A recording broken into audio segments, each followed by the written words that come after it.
So cell, it is of most important, that is, it is the fundamental structure and functional unit of an organism. According to cell theory, all living organisms are composed of cells and products of cells, and also he said that all cells arise from the pre-existing cells. So cytoplasm, it is a semi-fluid matrix or granular matrix that is filled inside the cell.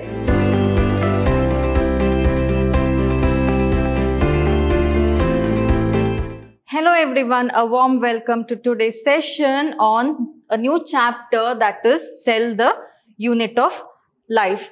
I'm Dr. Divya, Biology Faculty, Vidyashram Pre-University College, Mysore, Temple of Excellence. So we know that in this world there exist both the living as well as the non-living things.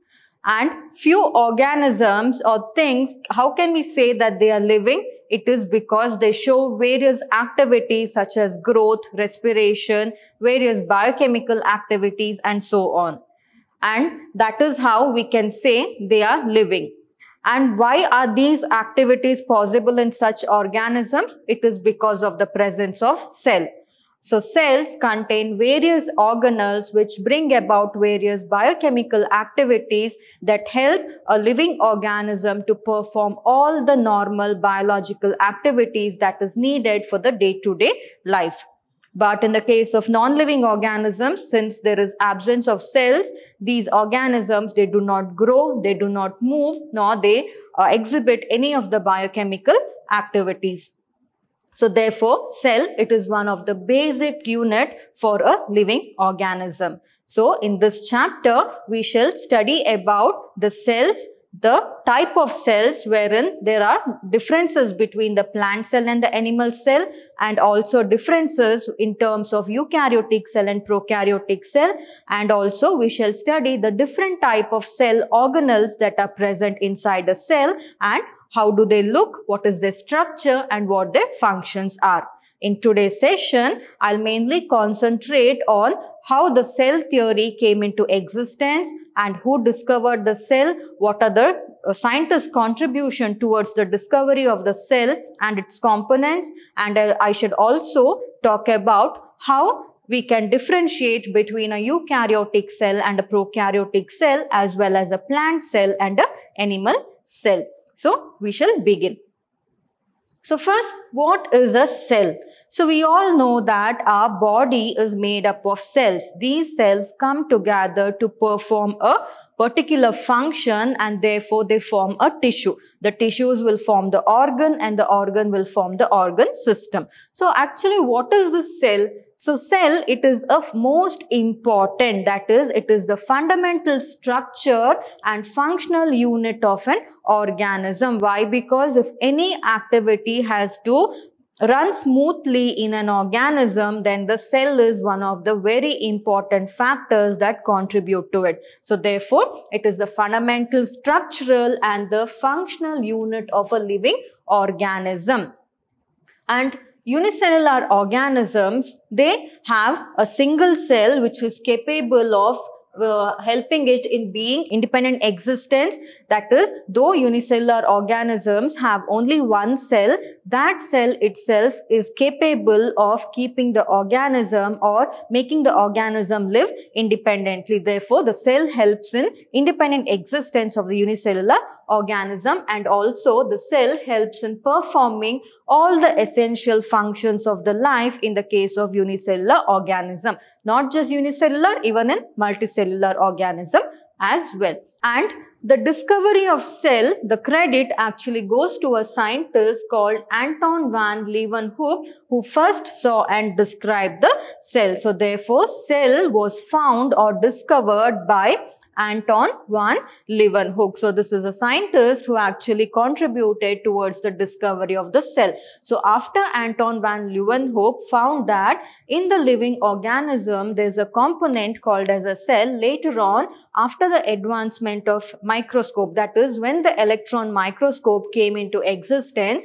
that is when keeping Anton van Leeuwenhoek's description on the cell as a base, all other scientists started to study on the cell. We shall see how did they contribute towards the study of the cell. And all these scientists, they studied on the cell and they put forth a theory called as the cell theory, which was later again modified by one particular scientist. So we shall study about that. So moving on to cell theory. So Robert Brown later on discovered that inside the cell there is a structure present called as the nucleus. So Anton van Leeuwenhoek, he actually discovered that there is something called a cell in the living organism. Later on, after the advancement of the microscope, and Robert Brown, he discovered that inside the cell there is one structure which is almost circular in nature, and it is called as the nucleus. And further on, the invention, further on improvement in the microscope, the invention of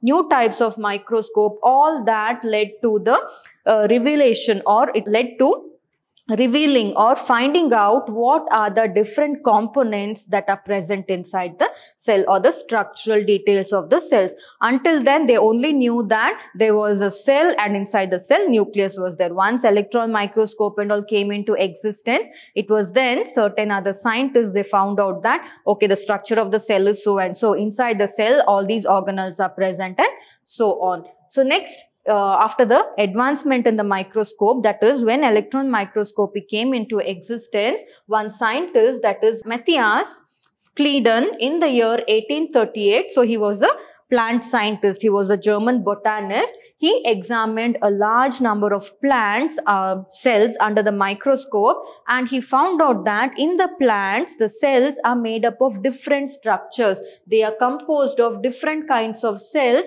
which form the tissues later on. So each of these tissues perform a particular function. So, in the previous sessions or in the previous chapter, you have studied about anatomy of flowering plants. There we had studied, right? Inside the plant, there is parenchyma, there is collenchyma, there is sclerenchyma. All these have a different structure, right? So, and they also perform a different function. Say, for example, sclerenchyma, it is a dead tissue. It provides structural stability to the plant. And also, when we talk about the Chlorenchyma, it is the ones with the chlorophyll pigment. The main function is to produce the, or to help in synthesis of the food. So therefore, the structure of the cell in the plant actually varies. So they are made up of different types of cell structures. So this discovery, the credit goes to Matthias Schleiden.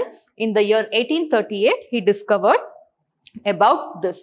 Next, after this discovery, in the year 1839, a British zoologist, so zoologist, he will be the one who's studying on the animals. So therefore, Theodor Schivan, he actually studied different types of animal tissues under the microscope, under the electron microscope, and later on he found out that the cells are covered by a very thin layer called as the plasma membrane. So later on, it came to be known as the plasma membrane, but then he said that the cells are covered by a very thin layer. So this actually made him even more curious.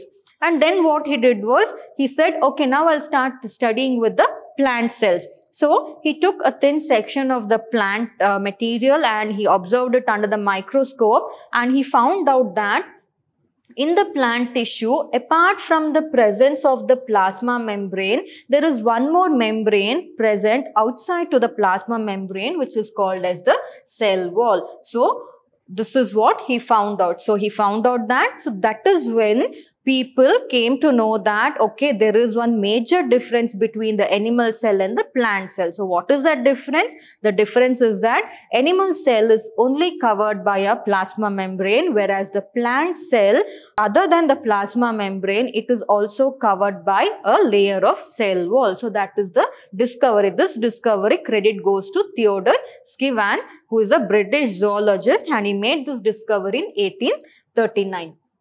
So next, moving on to, so later on, these two scientists, that is Schleiden and Schivan, they came together and they, based on their observations, whatever they did. So what did Schleiden observe? He observed that the cell covered by, or it is in a plant cell, it is made up of different types of cells or different shapes of cells, right?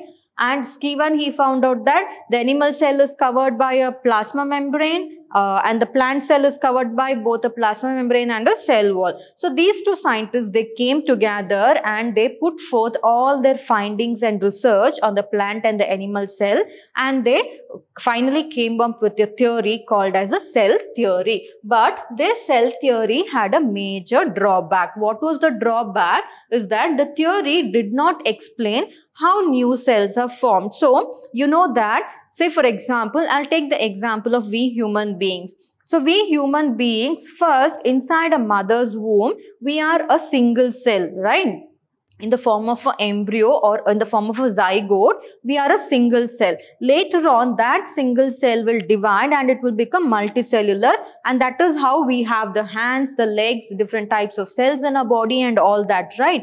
So therefore, how are these new cells formed? This explanation was not put forward by Schleiden and Skivan. So therefore, their cell theory, the major drawback in their cell theory was that they found out everything about the plasma membrane, about the cell wall, about the structure of the cells, everything they found out. But they lagged behind in telling people that how the new cells are formed. That is when one more scientist, Rudolf Virchow, in the year 1855, so what he did was, he did studies on the cells, cell division, and he found out that the cells, new cells are formed from the pre-existing cells. Means whatever old cells, say for example, one cell is there, that will divide and form two new cells. These cells again will divide and form two new cells. Like this, the cell division takes place. That is, from the pre-existing cell itself, new cells will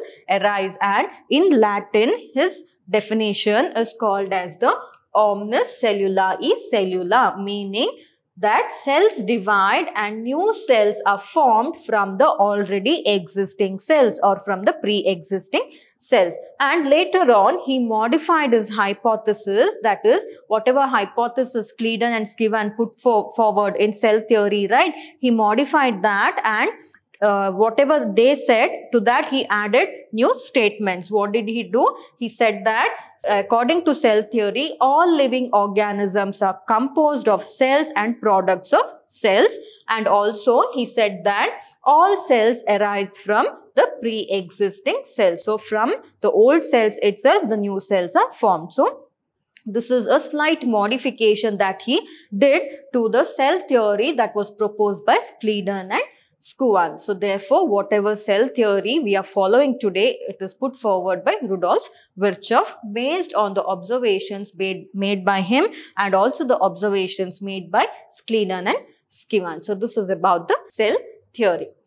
So before moving on into the chapter, to study about the prokaryotic cells, the eukaryotic cells and all that, we need to know a difference between the plant cell and the animal cell. So the best example for a plant cell is the onion cell, and for the animal cell is the human cheek cell. So our cheek cell. So plant cell, as I had told you, in plant cell, the cell wall forms the outer boundary of the plant cell. But in the case of animal cell, it is the plasma membrane that forms the outer body. Why?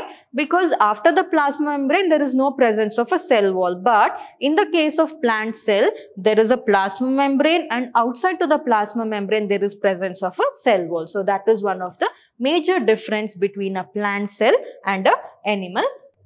So next we shall talk about the eukaryotic cell and the prokaryotic cell. So plant and animal both belong to the eukaryotes, whereas unicellular organisms such as the bacteria and all that, they belong to the prokaryotes. So what is eukaryotic and prokaryotic? So eukaryotes, the cell is there, inside the cell the nucleus is there, and the nucleus is covered by a nuclear membrane, and within this nucleus the genetic material, that is the DNA, will be present. But in the case of prokaryotes, the cell is there, inside the nucleus is there, but it is not a true nucleus. Why is it not a true nucleus? Because it is not covered by a nuclear membrane. The genetic material is just scattered at the center as such in the case of prokaryotic cell. So, those organisms in which the cells do not possess a true nucleus or do not have a nucleus having no nuclear membrane, such cells are called as the prokaryotic cell. So, now you know about what a eukaryotic cell and a prokaryotic cell is. So, we shall see what are the differences between the organelles that are present inside a eukaryotic cell and a prokaryotic cell. So, eukaryotic cells, they have a very dense or a thick membrane bound structure called as the nucleus present inside. So, membrane bound structure means the nucleus as a membrane around it, and inside that the genetic material will be present. So, that is one of the characteristic feature. But prokaryotic cells, they lack a membrane bound nucleus. That is, the nucleus, if there is no membrane, so you can ask me, why is a membrane needed? Membrane also gives a shape to the cell. So, how the membrane are covered, based on that, the shape of the cell also will be determined. So, if the membrane is only not there, then the nucleus will not have a particular shape, right? So, that is the property of a prokaryotic cell. So, here I told you eukaryotic cells have a true nuclei, and this nuclei, inside this nuclei is present the chromosome, and inside the chromosome is present the genetic material, which is the DNA, that is the deoxyribose nucleic acid. So, there is the presence of the cell. In the cell is present the nucleus, and inside the nucleus it is with the nuclear membrane. Because it is with the nuclear membrane, it has a shape. If there was no membrane, it would not have a particular shape. So, there is presence of the nuclear membrane, and in the nuclear membrane inside there is presence of chromosome. So, you all know how a chromosome looks. It is made up of 4 arms, right? So, you can see chromosomes are present. I'm just drawing a bigger version of this here. Chromosomes are present, and in the chromosome, the genetic material DNA will be coiled like this. That is how the DNA is arranged inside the nucleus. And these chromosomes all together, if you see, just under a simple microscope, if you see, they will just be like thread-like structures inside. But very clearly, if you increase the magnification of the lens and observe very clearly, it will actually look like this. So, this is how it is arranged. But in the case of a prokaryotic cell, there is no nucleus and nucleus containing chromosome, but here what happens, the genetic material as such it is distributed. Say for example, if this is the bacterial cell, inside just like this the genetic material will be distributed. Now, is this having a shape? No, right? Why it is not having a particular shape? Because the nuclear membrane is not there. Therefore, the genetic material as such, it will be distributed somewhere in the center of the cell. So, that is the difference between a eukaryotic and a prokaryotic cell. And next, coming on to the cytoplasm. So, where is this nucleus and all present? It is present inside the cytoplasm. So, what is the cytoplasm?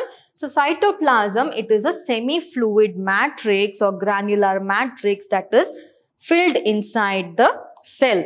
And in the cytoplasm, different organelles including the nucleus will be present, and they are the main area for all the cellular activities to take place both in the prokaryotes as well as the eukaryotes. Why? Because they possess various organelles wherein all the biochemical or various chemical reactions will occur, which will actually help to keep the cell in a living state. So, the cell should be in a living state. So, in order to keep the cells in a living state, these cytoplasm possesses organelles. So, therefore, they are the region where all different types of organelles of the cell are present. And cytoplasm is common both in eukaryote and in prokaryote. So, they are present in both.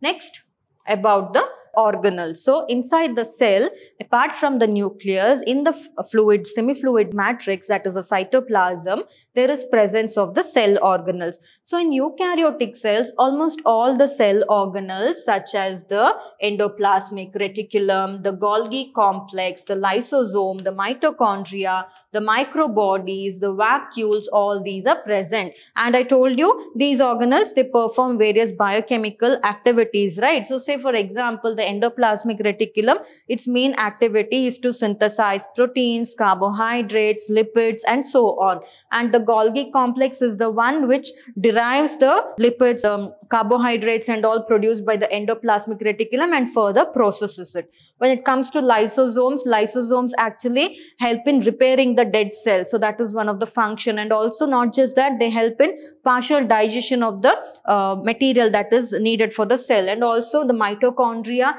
they are considered as the powerhouse of the cell, because if all the other activities of the cell has to take place, then the energy will be provided by the mitochondria. Likewise, microbodies, then vacuoles. Vacuoles, their main function is to store food. And not just that, it also in the case of plants, it helps to store water and also help to store excretory products. So if the excretory products are stored inside the vacuole, the other organelles that are present inside the cell will not get contaminated. So these are the different functions. So therefore, each of the organelles that are present distributed inside the semi-fluid matrix, that is the cytoplasm, they have their own biochemical activities to perform daily. So all these are present in the eukaryotic cell. But when it comes to prokaryotic cell, they don't have all these membrane bound organelles. They have a non-membrane bound organelle, that is the ribosome. So remember, all these cell organelles are with a membrane. They have a covering or a membrane, but ribosomes do not have a membrane. They are the non-membrane bound organelles. Ribosomes are non-membrane bound organelles. They are found both in the prokaryotes as well as the eukaryotes. So why? Why? Because proteins are always very, very important for all the activities to take place in a cell. If we need to be active throughout the day and perform all the normal functions that we do every day, then proteins are very, very important for a body, right? So that is why ribosomes are present both in the prokaryotes and the eukaryotes, and they are not bound by any membrane, and they are present in both prokaryotes and eukaryotes. And within the cells, the ribosomes are not present only in the cytoplasm, but they are also present in various organelles such as chloroplast in the case of plants, and on mitochondria also the ribosomes are present, and also they are present in the rough endoplasmic reticulum. So why rough endoplasmic reticulum? Because the endoplasmic reticulum, if they have ribosomes on their surface, it is called as rough endoplasmic reticulum. And if they do not have ribosomes on their surface, then it is called as smooth endoplasmic reticulum. So therefore, the ribosomes, they are present both in the prokaryotes as well as the eukaryotes. And the animal cells, they have one more non-membrane bound organelle called as the centrosome. Now, centrosome, you can ask me why centrosome is absent in the prokaryotes, because prokaryotes will not have a particular chromosome-like structure, whereas eukaryotes will have chromosome. And because of the presence of the chromosome, the centrosome are present. Why the centrosomes are present? Because whenever a cell is dividing, say for example, if a cell is dividing, there are chromosomes. When a cell divides, a portion of the chromosome will get distributed. So how will this distribution takes place? It is because of the presence of the centrosome. So therefore, centrosomes, it is easy to remember. Centrosomes are present in eukaryotes because eukaryotes have chromosome in them. So this is one of the important characteristic feature of the eukaryotic cell, and they are absent in the prokaryotic cell. So next, moving on to a simple overview of a cell. Like when you look at a cell, how can you differentiate the different types of cells, or how can you say that this cell is different and this cell is different? It is mainly based on the size and also based on the shape. So based on the size, say for example, I'll take the example of unicellular organism. So unicellular organisms are the bacteria, all that come under the unicellular organism, right? So here mycoplasma, they are also a kind of bacteria. So these are they have the smallest cell, the one cell of mycoplasm. It is just about 0.3 micrometer. It is just 0.3 micrometer. And other bacterial species, they can range from 3 to 5 micrometers. So they vary greatly in size, whereas 0.3 micrometer and 3 to 5 micrometers. So therefore, the size of the cells varies depending on the species of the organism. And the egg is also unicellular. If I take the egg of an ostrich, it is the largest isolated single cell. So where is a very small bacteria which is not at all visible to our eyes, and where is the very big egg of an ostrich? There is a vast difference between them. So therefore, the size of the cell varies greatly. Beyond our imagination, it can vary from in different organisms or different species. Next, talking about the multicellular organisms. So multicellular organisms, plants, animals, human beings, we all are multicellular organisms.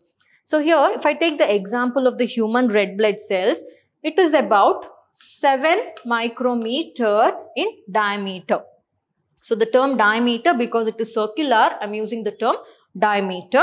So human red bloods are about 7 micrometer in diameter, and in the human body itself, nerve cells are also present, right? But the nerve cells, they are the longest cells among all the different types of cells that are present. Nerve cells are the longest cells in the human body. And next, the shape. So they can be disc-like, they can be polygonal in shape, they can be columnar in shape, they can be cuboid, thread-like, or even irregular, that is amoeboid in shape. And the shape of the cell will also vary depending on the function that they perform. So say for example, red blood cells, they are almost discoid or circular in shape. Then white blood cells, they are irregular in shape, means they are amoeboid, like how amoeba doesn't have a particular shape, right? Just like that, the white blood cells also do not have. And see here, they are pillar-like. They are long and narrow. That is columnar epithelial cells. These are epithelial cells, means the skin cells. They are columnar shaped also. They can be like pillar shaped or long and rectangular shape. And when we talk about the nerve cell, it is branched and it is very long. It is filamentous and all that, right? And a trachea, that is maybe a xylem trachea or something. If I take the example, it is quite elongated. And if I take the mesophyll cells, so where are the mesophyll cells present? Especially in the green plants, that is in the leaves.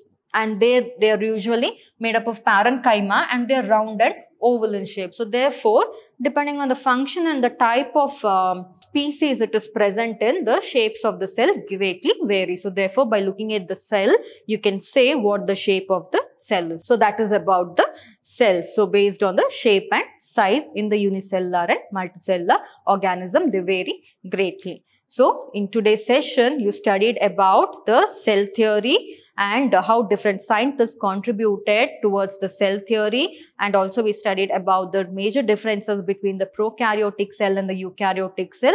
So in the coming sessions, you'll study in detail about all these things, wherein you'll study in detail the functions, the structure, and all that about each of the cell organelles in vast you will study. So, but before that, I just explained about the basics wherein you needed to know that the difference between the prokaryotic and the eukaryotic cell. And also we studied some of the basic features of the cell, that is the shape of the cells, the size, how it varies and all that. So, I hope you understood the session very well.